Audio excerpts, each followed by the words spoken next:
Hello, and welcome to Civic Spaces, the podcast from European Civic Forum, in which we sit down with those fighting for systemic change in Europe and beyond. Today, we're bringing you the first in a series of episodes highlighting the winners of this year's Civic Pride Awards. The prize, awarded annually, is dedicated to celebrating the work of outstanding civil society organisations, activists and movements.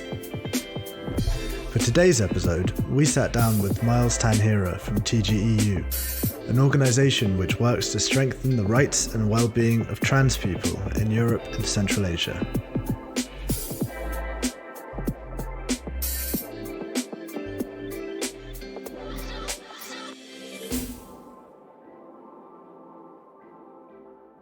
So, before we get started, I'm joined by Giada Negri, who actually conducted the interview with Miles. Giada, welcome back to the podcast. Thank you, Ben. So I was wondering, Giada, could you just give us a little bit of a flavour about what we're going to hear, about the interview, your impressions? Yeah, this was a very powerful and touching interview. We spoke with Miles about the achievements and victories of this trans rights movement in Europe, as well as the threats that they are facing, in the context of the anti-gender backlash and rise of far-right parties. We discussed what makes a movement resilient and how we can practice as civil society the values that we aspire to see in our society, like intersectional solidarity and collective care. And also the importance of politicizing and institutionalizing rest. Then Miles shared some concrete tips on how to be better allies for trans people and the movement, including how to communicate about their rights. So it's a very exciting interview. I hope you will enjoy.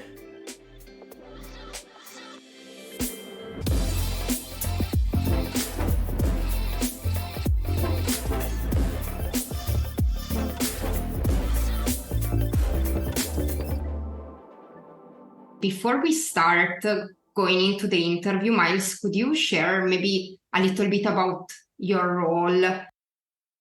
Okay, thank you so much. My name is Miles Tanhira.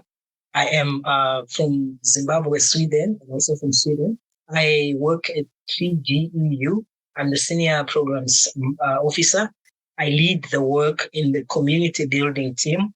So I'm responsible for membership engagement, designing and implementing the membership strategy, co-creating activities with our members, designing capacity strengthening activities, trainings, gatherings, and all the programmatic work within TGEU. That's great. Thanks a lot. So, to start with, could you tell us about the situation for trans rights in Europe? Thank you for the question. As this is a broad question, I'm going to divide it into four spheres, right? So the first one that we are looking at is at the legal level, and then the second one is at the political level, the third one is at the social level. So it's three levels. So and then I will look at the empowerment, the question around empowerment. So at a legal level, we have seen a lot of progress in terms of trans rights in Europe, focusing mostly on the legal gender recognition. Now we have 41 countries in Europe that provide for legal gender recognition to trans people. And of these, 11 have a legal gender recognition based on the recommended human rights approach of self-determination, which also gives dignity and respect to trans people. We have also seen a lot of a gamut of legislative policies that are inclusive of trans people in terms of anti-discrimination, hate speech, anti-hate speech, and also related to sports, labor market, and transparenthood. Over the past years, we've also seen the first EU LGBTQI strategy, 2022 to 25, which commits the entire EU Commission to support trans rights. And it also sets out a number of measures to ensure that LGBTQ, and particularly trans people and non-binary people, have their rights respected and enjoy their rights fully. In the recent years, we've also seen quite a number of EU strategies that have been adopted. For instance, the gender equality strategy, disability, anti-racism strategies. They also include additional measures to, for example, alleviate poverty in trans communities and also to promote diversity inclusion, particularly of further marginalized communities such as Black, people of color, and people with disabilities, the youth, and etc.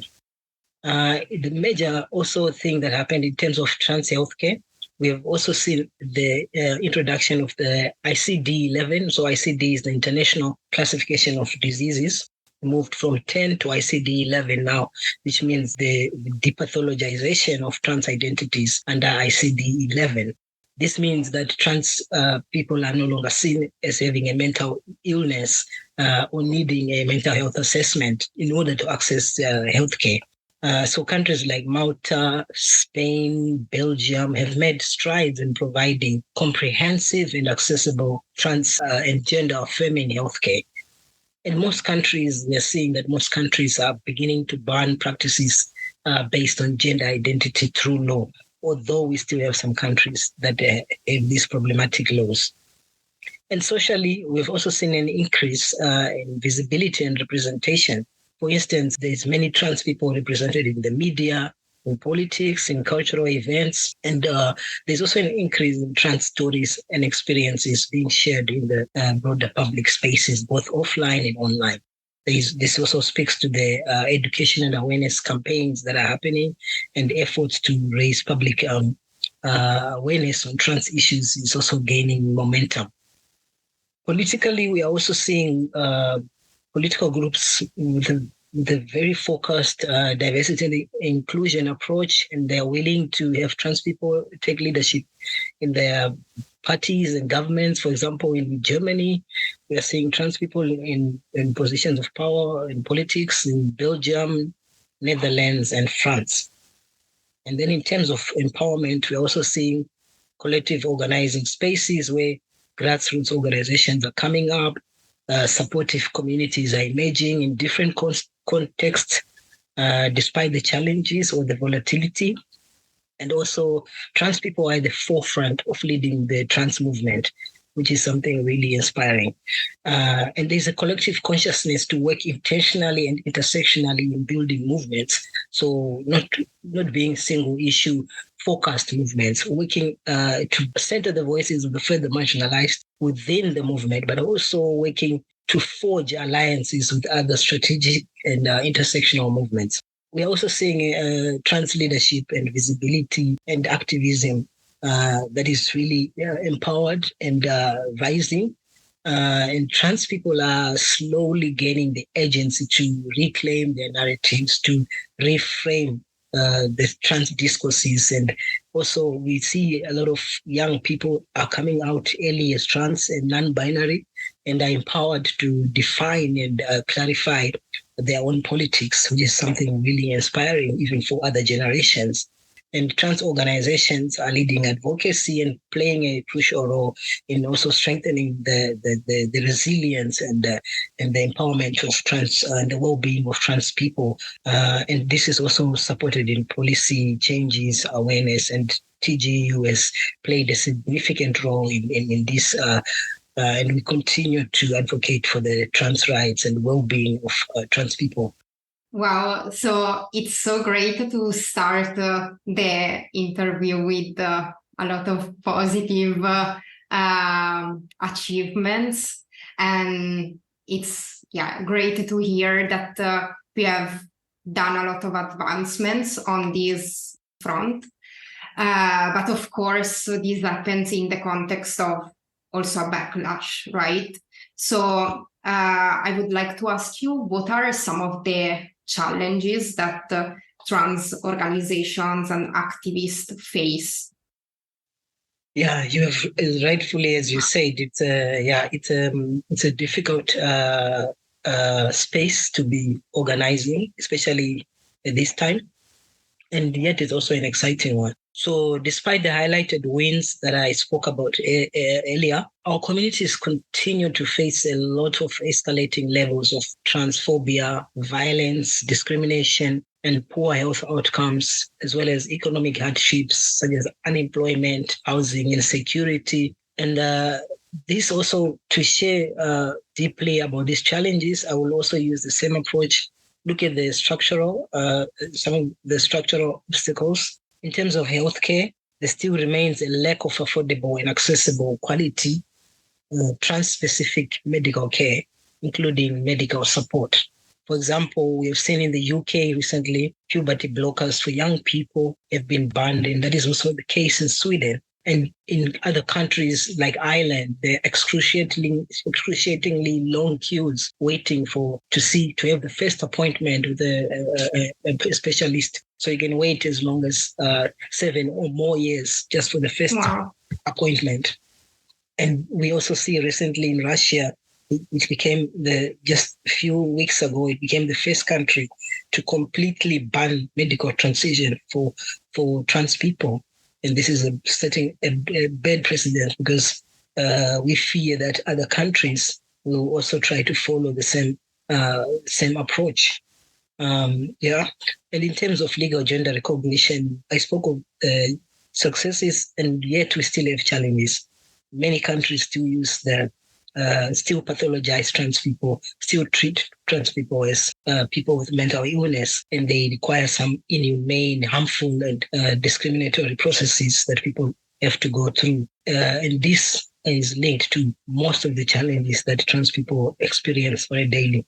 And in some countries, certain groups such as asylum seekers, refugees, people with chronic illnesses, non-binary people, youth, they do not have access to LGR. And we're also seeing right now, we're also actually very worried about the trends that we are seeing in countries such as Hungary, Bulgaria, and Russia, where they are banning legal gender recognition in total.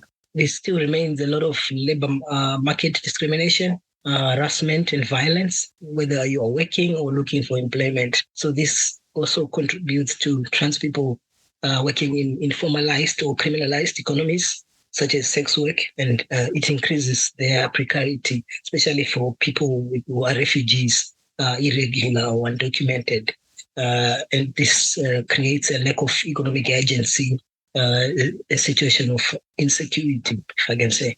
And politically, we are seeing a high increase of state-instigated transphobia. Countries such as Russia and Hungary are notorious for taking a radical stance against trans people. And in countries where there are elections, they are using the trans issue as bait, to get election votes and also to divert people's attention from the real issues. So they're using trans as something to divide the community, like creating us and them. And the shrinking democratic spaces in general for civic society. So you can only imagine for other groups which are the minority within a minority. So there's a lot of injustices that are going on for civil society activists in general, and trans groups and activists become really isolated because they are also sometimes even isolated from other movements or even other civil society groups that do not want to work with trans people. And that increases, perpetuates the cycle of violence within these countries. There's also a key issue is the rising far-right groups, the increasing anti-trans rhetoric and the anti-migrant rhetoric, anti-sex work rhetoric. And this also leading to these policies that are really inhumane all over Europe. We are seeing this even at the EU levels, right? And what is most worrying is that some of these so-called democratic or progressive forces, they are not speaking out. They are not supporting or showing up for trans people or other further marginalized communities. And then there is no one else to speak together or support trans people, which is, and they actually see trans rights as a luxury or a nice to have, not a fundamental right. So that is very problematic. Yeah. Socially, we also see many trans people, especially youth. they face a lot of mental health challenges because they are outcasts, considered outcasts in their families. They are rejected. They are homeless, bullied in schools, they have no support, and obviously they don't have employment, so it increases their insecurity. And this is also the same for the marginalized groups, people of color who are also racialized, facing intersectional discrimination, youth, sex workers, trans feminine, undocumented migrants, refugees. They also face heightened levels of racism, ableism, and misogyny. This is also something we see further marginalized groups experiencing. And also if you look at how this discrimination and violence and poverty mutually reinforce each other, they create this cycle, which means that those living in poverty are more likely to suffer human rights violations. And those disproportionately affected by discrimination and violence are more likely to be living in poverty. So you see that those experiencing intersectional discrimination are the ones who are most impacted. For example, the TGEU Transgender Monitoring recent statistics from 2021 revealed that 327 trans and gender diverse people were murdered globally. And most of them were racialized trans femme people. Of these, we saw that in Europe, for the first time, we recorded cases in Estonia and Switzerland. And both of these victims were migrant Black trans women. So you see the intersectionalities there. And 36% of the trans people that were reported murdered in Europe were migrants. So you can also see how this cycle is being replicated. And economically, we are also seeing, as we can see, that the effects of the COVID-19 were most felt by those who are further marginalized. And it also revealed the existence of inequalities.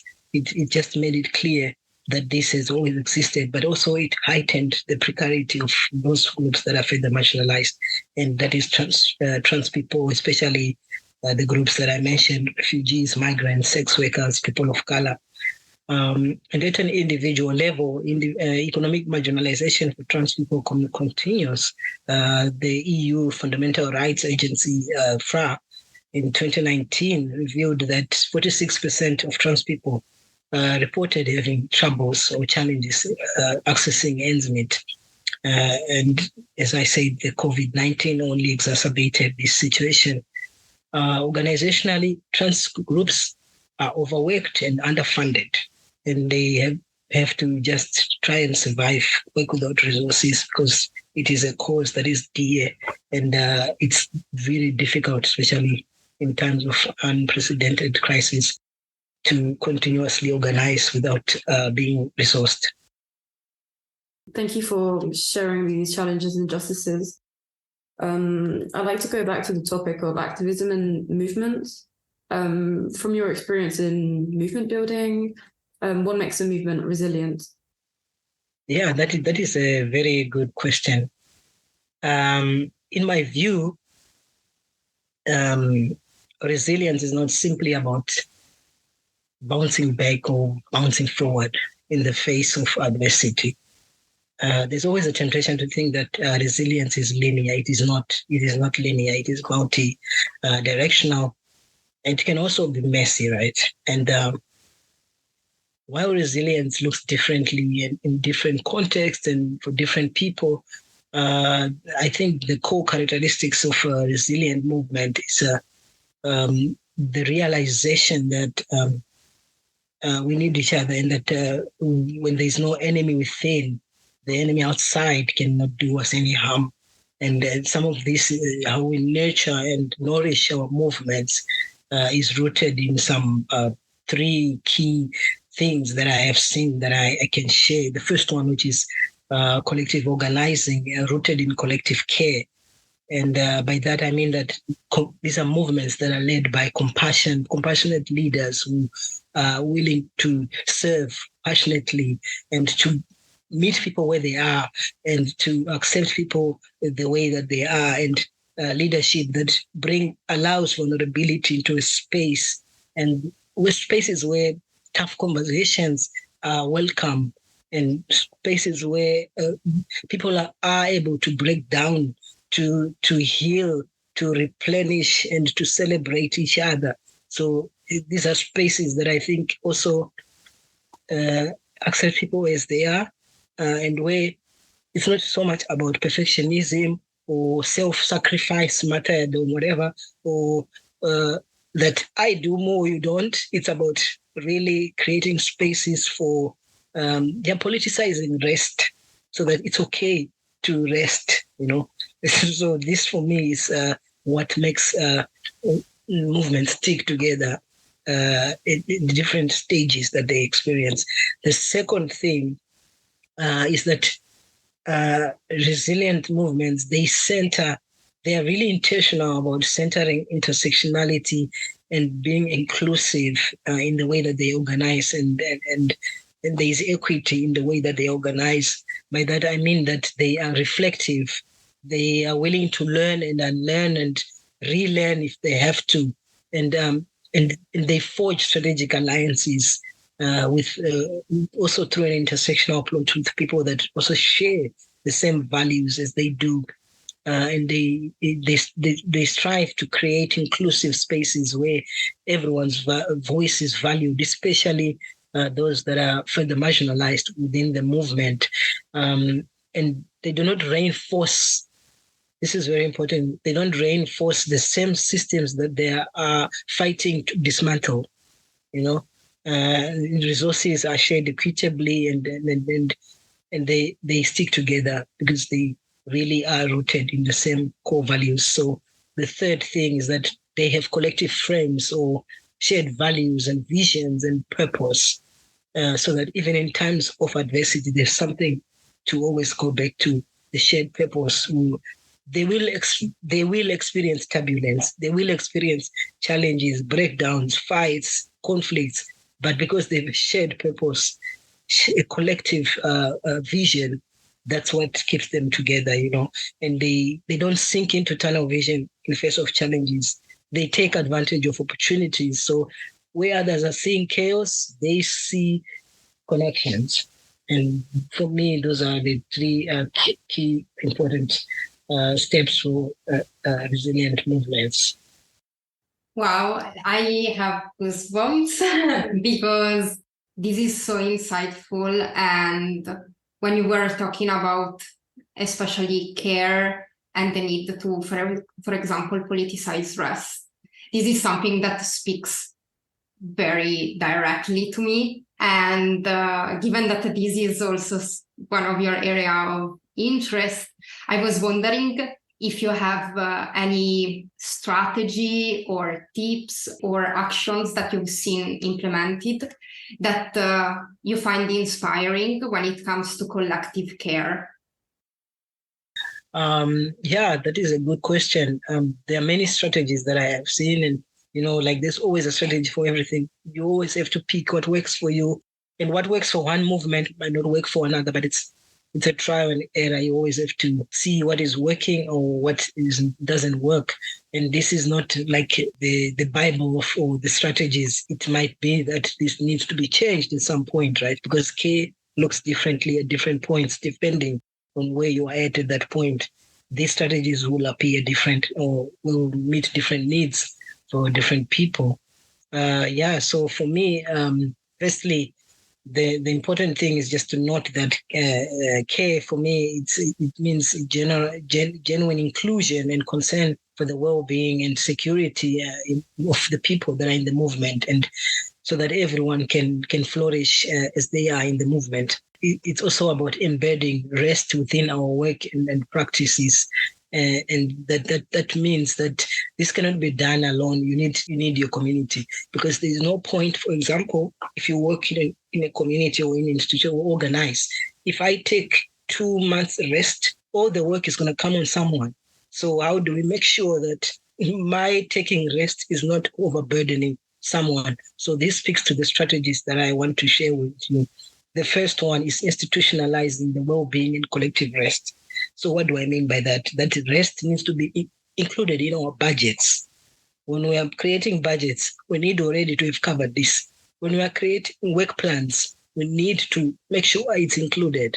When we are creating roles and responsibilities, we need to make sure that if someone needs 2 months of off because they're experiencing burnout, we have a plan for someone else who's going to come in the organization, do the work. There's a clear handover plan, like really institutionalizes policy procedures so that it doesn't create a burden when someone is burnout or someone has to leave because of an illness, And then the second thing is organizing collective activities. So it doesn't have to be always about money or going somewhere fancy. It can be as simple as sharing a meal, cooking together, doing gardening. I was reading this time about some community somewhere. They just started a forest of some sort. I don't know. It's like a supermarket, but it's not a supermarket. It's a forest because they started planting trees. Now the whole community can just walk in that space and gather whatever fruits they want, without paying. So such things, maybe if you have a space together, you can do collective gardening. It's also something that is relaxing and something you can do together. And other community, we have healing circles. So it's a space to bring you, the whole you, your whole person, into your emotions, your vulnerability, you break down, you cry, you grieve, you celebrate together. In that space, it's allowed. Actually, there was one example from Zimbabwe. It was an organization for survivors of domestic violence. They have a crying room. So if you come and you're facing challenges, you can go in. Someone is always ready to join you. They don't have to know why you're crying. They're always also, because they are always also happy to join you. If you want support or if you want a crying partner, they will be there with you. So this was a really radical idea. They just had a room. It's a crying room. But it also, I think it's because of the work that they do dealing with a lot of trauma. And sometimes they listen to stories. Sometimes it's people who have gone through stories who need that space. So it's also another idea that I saw, but this was a space that was really dedicated for that. There are also some rituals that people do to honor each other, to celebrate each other, and to really acknowledge each other's journeys, no matter where you are. So they also allow for safer spaces for intergenerational dialogues without judgment, because there's a tendency to judge each other. Like, during our days, we were doing this, we were radical, now we are too radical or whatever. But this is a space, a non-judgmental space, but a space for collective care, to celebrate also the big and small wins and each other, of course.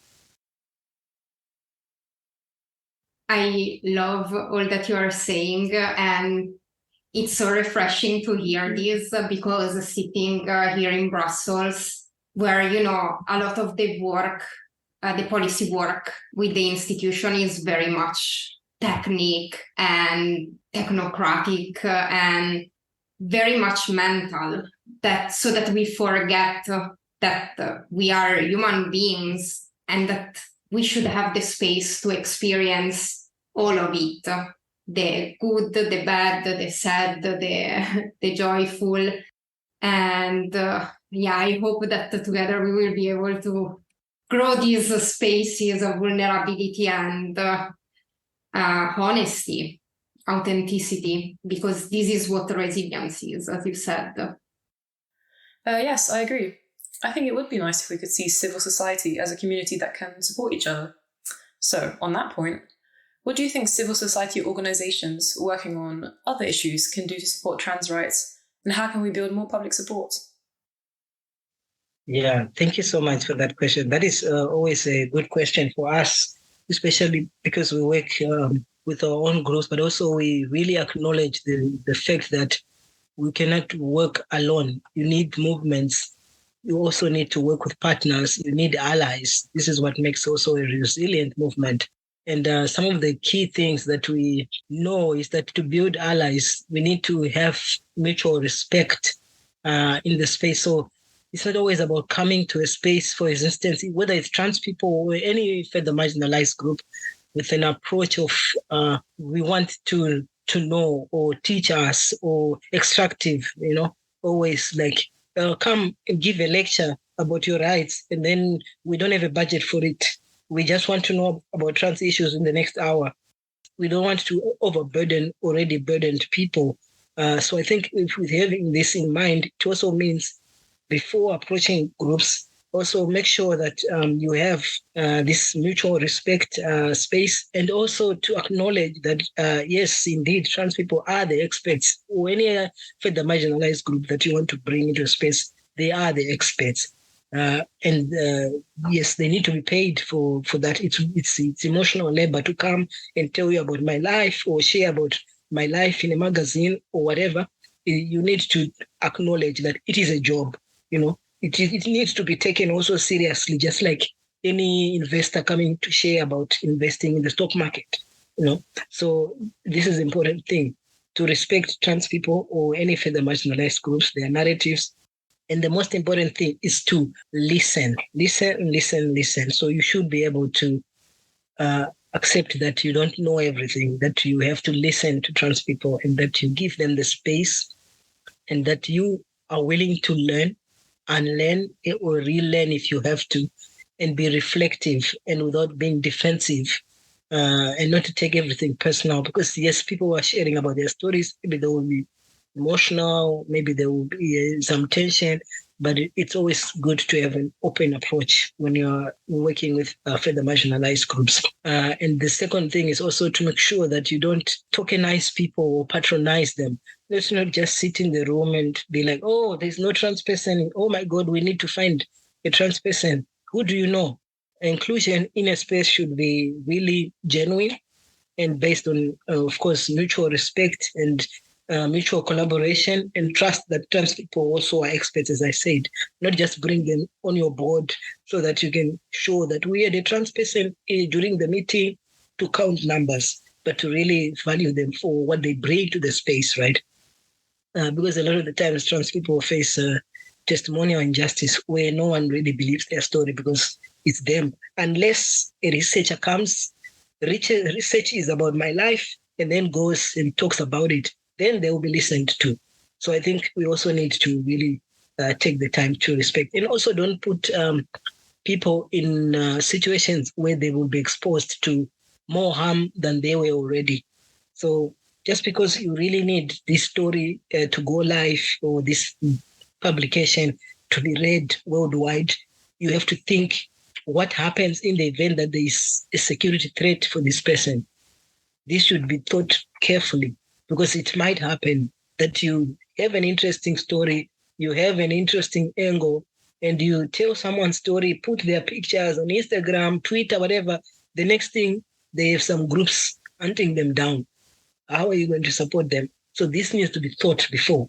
If you know that you're going to expose them to harm, maybe it's better not to show their face. Maybe it's better not to use their names, and so these are some of the strategies. And also it's important to consider that because I came, it doesn't mean I represent the story of every trans person.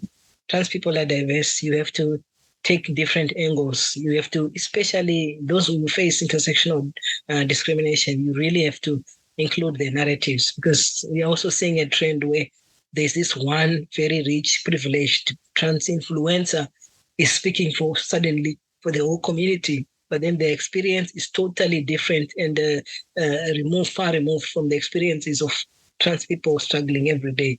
So whether it's trans people, whether it's whatever group, make sure that those further marginalized within that group are also included. The most important thing is really co-create with the group, involve them, collaborate, let them lead. This is really something that I think it's important also for us to reflect as a European network working on civic space. How can we make sure that we can support in the best way possible, depending on the specific needs of the activist? And it's super useful to hear this from you. In terms of support, of course, there is also a part of communication. And I know that the TGEU has done some research on how to effectively communicate on trans rights and how to build support around this. Can you maybe share some tips that can help allies be better allies? You're right. We have done, especially around the anti-gender movement, we have done work to ensure that our allies are also equipped to deal with creating narratives that are countering, especially the negative rhetoric of the anti-gender movement. And as I said, some of the key tips all just revolve around the same ideas of really include trans people in your communication, and that is the key strategy. You have to work with the target group, not from a point of we know everything, we've created everything. As you start designing, if it's a campaign let's be practical, if it's the campaign that you want to do, you don't involve trans people when you're about to create the video. Probably best when you're designing the campaign itself, involve the trans people, hear what is more feasible. Because maybe you've already said in our campaign we are producing a video and it's about trans people in Russia, but can you think how it's going to impact people? So if you work with them from the get-go, they will inform you which is the best strategy to go about it. Is it a video or maybe a publication? So this is one strategy that is in our countering anti-gender movement, because the anti-gender movement is well-resourced and it's big and it's well-connected.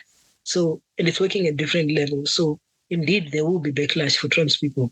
So the most important thing, the key strategy in any case is involve trans people in whatever campaign that you want to do. And the second reason, and the second strategy, as I said, is to be willing to learn reflective and also to unlearn, be reflective and be a learning organization. Because yes, people will come, you will probably have done a PhD in sexuality and gender, but you know, not trans, you've never lived that life, So you should be willing to learn. As a research, I think when you go into a field, you also you know your positionality, you know what is the issue here, and you have to be respectful of the people. I think these are the same, this is the same language that we use because we work from a human rights-based approach, and whether it's trans people or whatever group that you're going to work with, whether it's marginalized women in Roma or people with mental challenges, it's going to be the same approach to involve them and make sure that they lead the communication. We also get resources from organizations, collaborate, right, partnering. If you feel that you are in the room and you have to speak about trans issues, probably get in touch with TGEU, look for resources so we can share resources. We have a lot of resources. We're always happy and willing to share resources with you.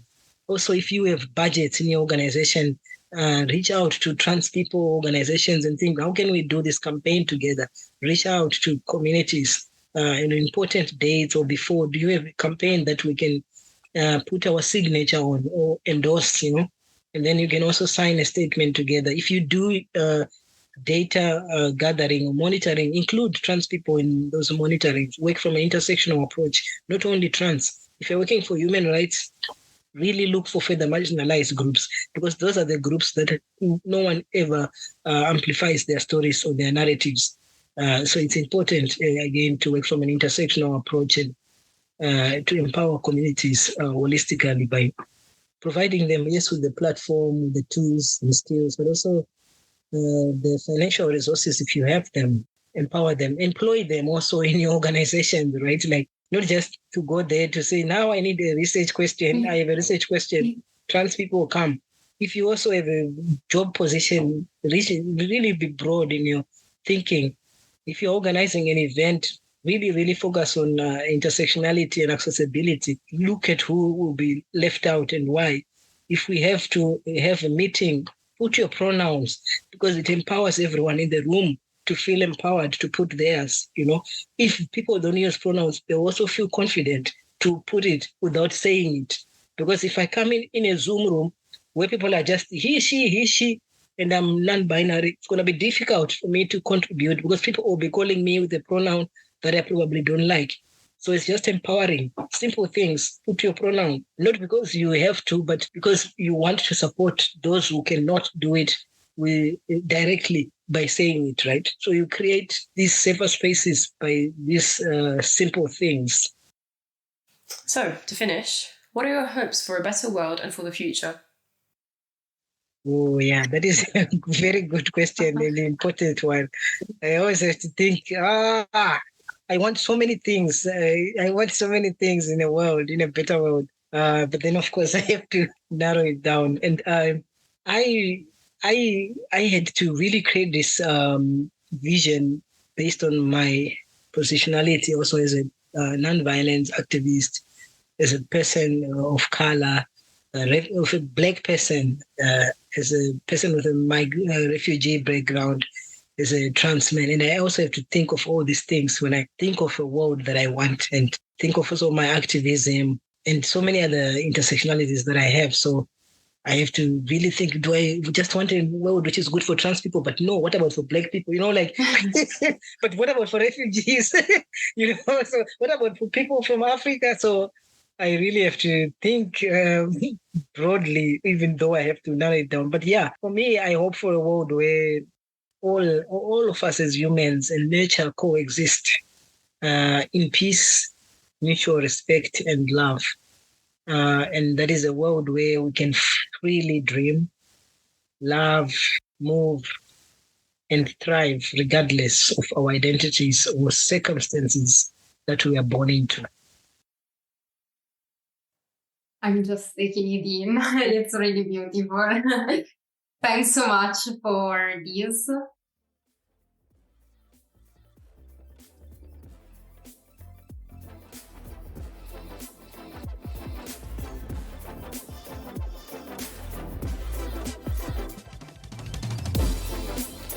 You've been listening to Civic Spaces from the European Civic Forum. This episode was produced and hosted by me, Ben Goodwin.